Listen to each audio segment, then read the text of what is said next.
Bonjour à tous. Aujourd'hui, nous recevons en entrevue le président des Phares de Chambly, Marc-André Houle, dans le cadre du match pour la prévention du suicide qui aura lieu le 22 novembre prochain à 19h à l'Arena Robert Lebel. On a besoin de vous pour amasser des fonds pour cette importante cause qui peut sauver des vies. Mais tout d'abord, bonjour Marc-André, comment allez-vous? Bonjour, ça va super bien. Merci, toi aussi. Ben oui, ça va super bien. Un peu enrhumé, mais ça va. Parlez-nous un peu de votre équipe. Si je peux parler des Phares de Chambly, d'abord, il faut savoir que les Phares de Chambly font partie de la Ligue de hockey junior 3 du Québec. C'est une ligue qui est provinciale. On a des équipes qui vont aussi loin de Gatineau jusqu'à Montmagny, près de Québec. C'est une ligue de 13 équipes qui se battent à chaque année pour l'obtention du championnat des séries éliminatoires, qui est le trophée de la Coupe Napa. Cette ligue-là est à même aussi de la Ligue de hockey junior canadienne. Je ne sais pas si vous vous souvenez de la fameuse accident d'autobus l'année dernière des Broncos de Humboldt. Ça fait partie des 133 équipes qui font partie de notre ligue à travers le Canada.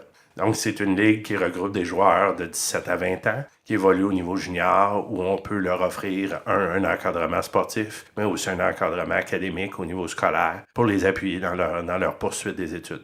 D'ailleurs, vous aviez un de vos joueurs qui a été repêché par la LNH cet été. Ben, il y en a à chaque année, dans le sens où, à travers la Ligue, on a des joueurs qui ont été et qui jouent actuellement dans la Ligue nationale, qui ont passé par notre Ligue. On peut parler de David Perron, on peut parler d'Alexandre Burroughs, qui est rendu maintenant entraîneur avec le Rocket de la Ligue américaine, mais qui a joué quand même plusieurs saisons à Vancouver. On peut parler de Martin Saint-Louis, qui est peut-être un autre joueur qui a été très connu, qui a passé par notre Ligue. Alexandre Grenier, qui est aujourd'hui dans l'organisation du Canadien, mais qui a joué quelques matchs l'année dernière aussi avec les Canucks à Vancouver. Donc, c'est tous des joueurs qui ont passé par chez nous, qui ont évolué, qui ont éventuellement gradué, effectivement.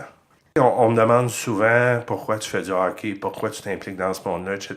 Puis moi, la plus belle façon de leur répondre, c'est que je donne l'opportunité à chaque année à 25 adolescents de 17 à 20 ans, les obliger à garder une discipline de vie exemplaire pour compétitionner à ce niveau-là. Tu peux pas être dans une équipe de hockey de ce niveau-là où tu compétitionnes avec des joueurs de haut calibre, faire 3 pratiques par semaine, jouer 2 à 3 matchs par semaine, être sur la glace finalement presque 6 ou 7 jours par semaine et en même temps pouvoir continuer des études. Si tu n'as pas une discipline de vie où tu manges bien, tu dors bien, tu prends pas nécessairement d'alcool ou des parties à pu finir, tu peux pas faire les deux. Donc tu dois faire un choix et si c'est une des belles victoires qu'on a chaque année, outre de gagner des parties de hockey, ben c'est de permettre à des jeunes justement de garder cette discipline-là. Vous allez faire un match spécial pour ramasser des fonds pour la prévention du suicide. Quelle est la raison qui vous a incité à organiser cette partie? Ironiquement, on en parlait il y a quelques secondes où je vous parlais de la fameuse équipe des Broncos d'Humboldt qui ont eu un accident au mois d'avril, mais les Phares ont été touchés par un drame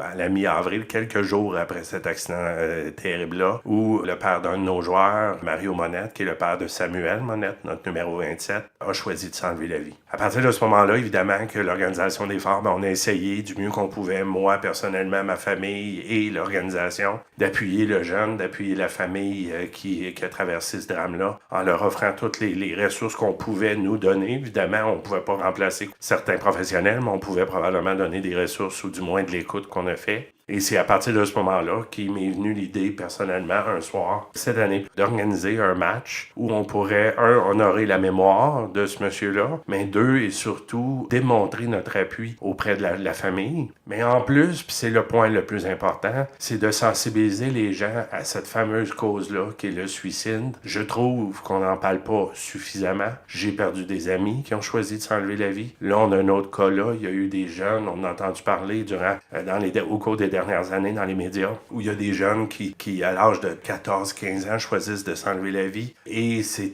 moi, le mot suicide est un mot, on dirait qu'on a peur de parler dans la vie de tous les jours. Tu sais, on n'ose pas nécessairement en parler. Donc, c'était important pour moi d'organiser un match où on amassait des fonds. Ça, c'est une chose. On amasse et, soit dit en passant, la campagne, si on parle de financement, va très, très bien. Mais surtout un match où les gens vont pouvoir, le temps d'une soirée, d'abord venir voir un excellent match de hockey. Sachez qu'on va jouer contre le Titan de Princeville, qui est actuellement 6e au Canada. Le Titan de Princeville qui nous a battus lors du dernier match quand on est allé chez eux. Alors, on les attend et on a très hâte d'abord de prouver qu'on est capable de jouer et de gagner un match devant nos partisans. Deuxième des choses, permettre aux gens qui vont être présents de sentir les émotions, sentir l'environnement et de voir justement comment on peut transformer une situation terriblement négative comme le suicide de Mario Monette en situation extrêmement positive où on va être en mesure d'amasser des fonds, de faire plaisir à des gens, de passer une belle soirée à l'Arena et de se rappeler que le suicide, c'est pas une option. Il y a beaucoup d'autres choses, il y a beaucoup d'autres moyens, de possibilités, de choses qu'on peut faire avant justement de penser à cette issue-là qui est sans issue finalement. Au niveau de la prévention, mieux outiller les gens à voir les signes avant-coureurs, puis savoir prendre le temps de parler avec la personne. Oui, absolument. C'est important de pouvoir, nous, comme accompagnateurs, quand on est à l'extérieur, si on voit des signes qui peuvent nous amener à percevoir ou avoir des doutes, de pouvoir agir. Mais c'est aussi, dans le cas d'une personne, qu'elle soit adolescente, qu'elle soit adulte, qu'elle vive un moment difficile dans sa vie et que le suicide devienne une option dans sa tête, c'est important que cette personne-là puisse savoir qu'il y a des ressources. Prosa Source des Monts en est une, il y en a plusieurs ressources et il y a toujours l'hôpital où on peut se rendre en cas de situation de crise. Si on a la chance, on va avoir travaillé depuis le mois d'avril jusqu'au mois de novembre. On va avoir vendu, je l'espère, peut-être près de 1000 billets pour le match. On va avoir réussi à vendre tous les chandails que les joueurs vont porter, qui soit du temps passant, déjà au moment où on se passe, sont tout vendus. On va avoir sensibilisé énormément de gens, des familles, des entreprises qui invitent leurs employés, des organismes qui invitent aussi leurs employés, leur personnel, leurs bénévoles au match. Mais si on a la chance au final de dire à une personne qui sera dans la place ou qui sera dans l'entourage, j'ai besoin d'aide, j'ai besoin d'aller consulter ou j'ai besoin d'aller... j'ai un appel à l'aide à faire, qu'elle puisse le faire, mais on aura gagné. Ça va plus loin que les sous qu'on aura ramassés, à mes yeux, à moi. Votre but, c'est de casser un tabou et rendre les gens plus solidaires l'un envers l'autre au niveau de la détresse psychologique. Je ne crois pas que c'est normal, aujourd'hui, en 2018, que parce que tu as de la peine, que parce que tu vis une situation difficile, que parce que tu ne sens pas que tu as des ressources ou tu as des solutions à tes problèmes.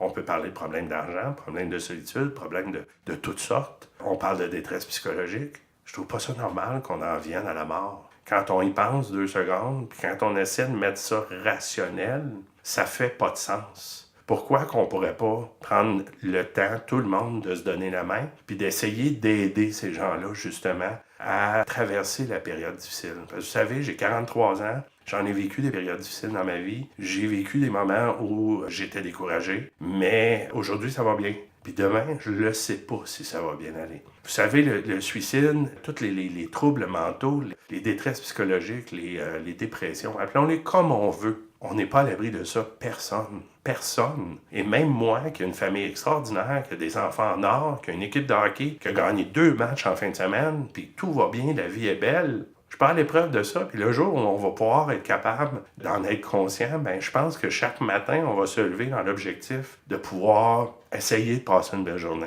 Vous savez, j'ai dans ma famille proche, j'ai des gens qui sont atteints de maladies mentales sérieuses. On peut parler de bipolarité, on peut parler de dépression répétitive, etc.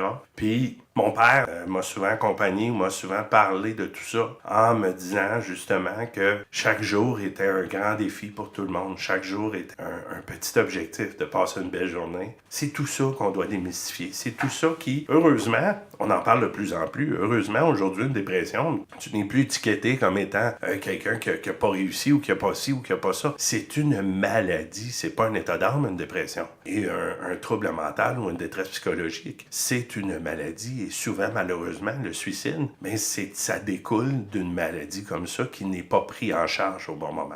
Donc, si on est en mesure de pouvoir aider tous ces gens-là, on ne pourra pas tout changer le monde demain matin, mais ce match-là, vous venez de l'avoir, la description. C'est ça l'objectif. Si les gens qui nous écoutent aujourd'hui ont envie de faire une différence, de payer leur billet 20$, qui soit du temps passant, c'est presque le double du prix du billet d'un match régulier, l'effort. Parce qu'un match régulier, c'est 12$. Pour le match de la prévention du suicide, tout le monde paye 20$ pour venir voir le match. Par contre, ce que je souhaite, c'est que tout le monde, en payant ce 20$-là, prenne conscience justement de tout ce qu'on vient de jaser. Pourquoi avez-vous choisi l'organisme Posa Source des Monts pour remettre une partie des profits de cette partie? Je vais y aller avec une expression que j'ai eu le privilège. Moi, j'ai eu le privilège de participer 4 fois au Grand Défi Pierre Lavoie. Puis M. Lavoie, qui parle souvent de la santé puis de l'importance d'enseigner les saines habitudes de vie aux jeunes quand ils sont tout petits, il donnait 2 exemples importants que j'ai retenus dans ma vie. Vous savez, il y a 20 ans ou il y a 30 ans, quand on parlait de la récupération, il y avait des petits bacs de récupération de papier bleu dans les classes. Bien, ces petits bacs-là, on avait à chiffonner un papier, puis on se demandait, voyons, qu'est-ce que ça fait là? Qu'est-ce qu'on va faire avec ça? Puis c'est drôle, étant donné qu'on a passé par l'éducation des enfants, bien, on s'est retrouvé aujourd'hui où toutes les maisons ont des gros bacs bleus et on fait de la récupération. Ça, c'est un premier exemple. Je pense qu'on doit passer beaucoup par l'éducation pour justement développer des choses au niveau de notre société pour avoir une société meilleure dans le futur. Pierre Lavoie parle aussi dans ses conférences, il parle du fameux tuteur. Si on plante un arbre dans un boisé ou sur un terrain et qu'on fait juste planter l'arbre et qu'on met rien à côté, l'arbre a des bonnes chances, malheureusement, avec le vent, avec la neige, avec les intempéries, de pousser puis de pousser croche. Par contre, si on lui ramène un tuteur à côté, qu'on l'attache, pourquoi on fait ça? C'est qu'on lui permet, quand il est petit, de pouvoir pousser droit puis de pouvoir enraciner comme il faut. Avec un enfant, c'est un peu la même chose. Je ne commencerai pas à attacher mes enfants avec des tuteurs en bois. Sauf que, si on est en mesure de pouvoir donner le plus de prévention puis parler de plus en plus de tous ces problèmes-là, de tous les problèmes de société qui se résument à ce qu'on a discuté tantôt aux jeunes, bien, on a des chances que quand ces jeunes-là deviendront adultes, ça sera ancré en eux, que la dépression n'est pas un état d'âme, mais une maladie. Puis, donc, c'est une des raisons. Poseur Source des Monts travaille beaucoup auprès des jeunes, permettent à des ados, des fois, qui se retrouvent dans des situations, ils ont des détresses, ils ont juste besoin de ventiler, mais ça leur permet justement d'avoir un endroit, un peu comme une maison de jeunes, mais avec plein de ressources. Moi, j'ai connu ça, les maisons de jeunes, quand j'étais jeune, il y a très longtemps. Mais les maisons de jeunes, ce que ça me permettait de faire, justement, c'est que quand ça allait pas, quand ça filait pas, adolescent, mais je pouvais aller à la maison de jeunes, puis me changer les idées. Moi, je vois l'organisme Poseur Source des Monts qui offre un paquet de services, mais je la vois comme une maison de jeunes 2018 avec plein d'opportunités, plein de services et des gens qui travaillent autour de ça. Vous savez, j'ai un de mes grands amis qui est travailleur de rue aujourd'hui. Pas dans la région ici, à l'extérieur de la région, puis qui fait un travail extraordinaire, justement, auprès des jeunes, dans les rues, à les aider, à des fois, à passer des moments un peu plus difficiles. C'est pas parce que tu traverses un moment difficile que ta vie est finie. Au contraire, le moment difficile peut te permettre de grandir. S'il est bien traversé, c'était pour moi normal et logique qu'on puisse aider un organisme comme ça. Tous les organismes auraient pu être aidés dans cette cause-là, mais qu'on aide un organisme comme Poseur Source des Monts qui va justement travailler avec notre jeunesse. Puis, tu sais que dans 10 ans, dans 15 ans, dans 20 ans, alors que moi, je vais être vieux puis je travaillerai plus, mais c'est vous autres qui allez diriger notre société. C'est vous autres qui allez être là puis qui allez travailler. Vous allez diriger notre société. Bien, c'est à nous actuellement de vous donner tous les outils possibles, de vous donner toutes les ressources possibles pour que vous soyez en mesure de devenir d'abord, d'avoir du plaisir et de profiter de votre adolescence, mais d'arriver à l'âge adulte, d'être de grands adultes qui allaient faire de grandes choses.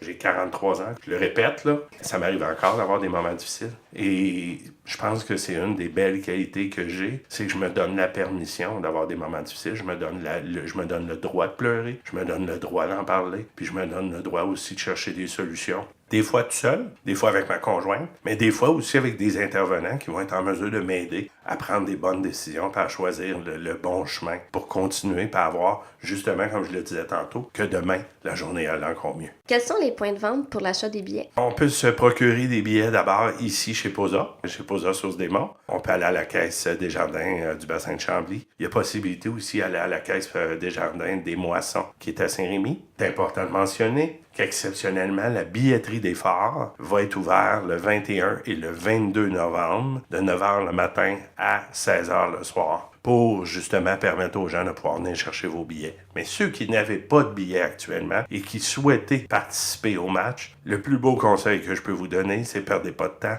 parce que j'ai l'impression qu'on va avoir une soirée où tous les sièges, ou du moins la majorité des sièges de l'Arena vont être occupés. Merci beaucoup, M. Houle, de votre participation et de votre temps pour répondre à nos questions. Puis, bonne chance pour la continuité et bon match le 22 novembre prochain. Merci beaucoup, mais c'est très gentil pour vous de m'avoir accueilli. Merci. Bien, ça fait plaisir. N'oubliez pas d'aller acheter vos billets pour soutenir la cause.